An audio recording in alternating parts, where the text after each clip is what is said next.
माँ का प्यार ही कुछ ऐसा है। आदित्य ने बैग से शॉल निकाला और वह कुछ सोचने लगा। वो सोच रहा था कि पिछली रात जब वह बिस्तर पर सो जाने से पहले अपना बैग पैक कर रहा था तो उसकी माँ कैसे अपना शॉल लाई थी और उसे बैग में रखने के लिए कह रही थी। कैसे उसने कहा था अगर बारिश हुई तो बहुत ठंड लगेगी। करीब 1 घंटे से अधिक समय से ट्रेन एक छोटे स्टेशन पर खड़ी थी। ट्रेन में बैठे बैठे आदित्य का धैर्य जवाब दे रहा था। आजीज होकर वह अपनी सीट से उठ खड़ा हो गया। वह पता लगाना चाहता था कि आखिरकार ट्रेन इतनी देर से एक ही जगह पर क्यों खड़ी है। वह अपनी सीट से उठकर गेट के पास गया। उसने बाहर देखा कि यहाँ तो बारिश हो रही है। फिर आदित्य वापस अपनी सीट पर जाकर बैठ गया और अपने सिर के नीचे बैग रखकर लेट गया। काफ़ी देर बाद उसे धीरे धीरे नींद आने लगी थी। अचानक एक महिला ने उसके बाजू को हिलाते हुए उसकी नींद उड़ा दी। वह उठकर बैठ गया।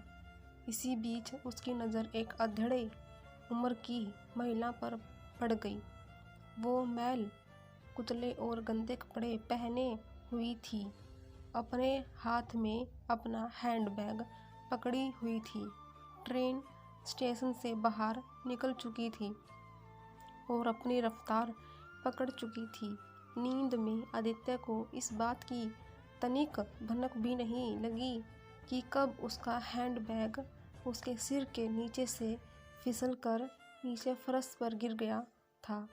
आदित्य ने फटाक से अपना बैग उस महिला के हाथ से ले लिया और चेक करने लगा कि कहीं उसका पर्स और अन्य सामान गायब तो नहीं है।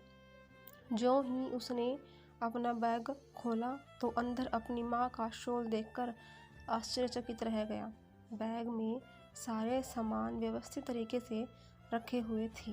आदित्य ने बैग से शॉल निकाला और वह सोचने लगा कि पिछली रात जब वह बिस्तर पर जाने से पहले अपना बैग पैक कर रहा था तो उसकी माँ कैसे अपना शॉल लाई थी और उसे बैग में रखने के लिए कह रही थी।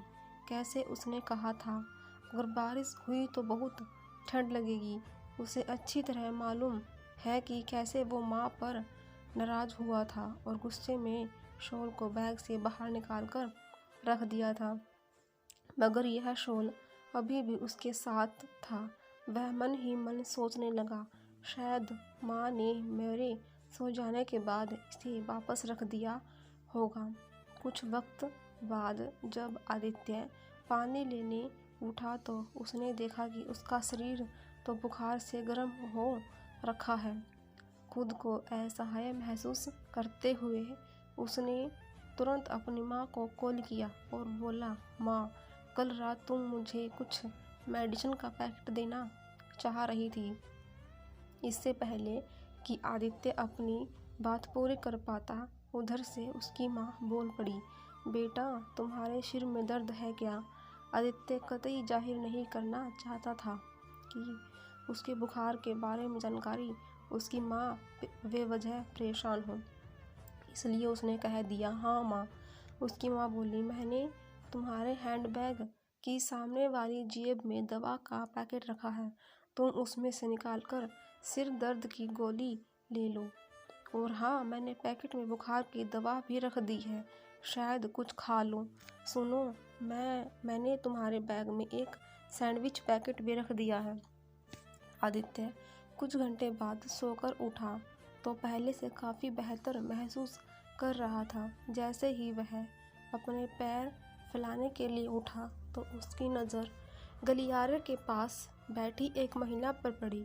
उसने अपने बच्चे को गोद में ले रखा था। खिड़की से ठंडी हवाएं आ रही थी। उसके शरीर पर पड़े फटे पुराने कपड़े इस ठंड से बचाने के लिए नाकाफ़ी थे। आदित्य ने गौर से देखा तो पाया कि अरे, ये तो वही महिला है जिसने उसे पहले जगाया था और उसका बैग लुटाया था। बिना सोचे समझे आदित्य ने बैग से अपनी माँ का शॉल बाहर निकाला और ठंड से कांप रही बच्चों को उठा दिया। उसने देखा कि बच्चा कैसे अब सुकून से सो गया है। आदित्य सोचने लगा, वह एक नहीं बल्कि दो माताओं के प्यार और स्नेह की चादर से लिपटा हुआ था। माँ के प्यार की तपिश ही कुछ ऐसी है।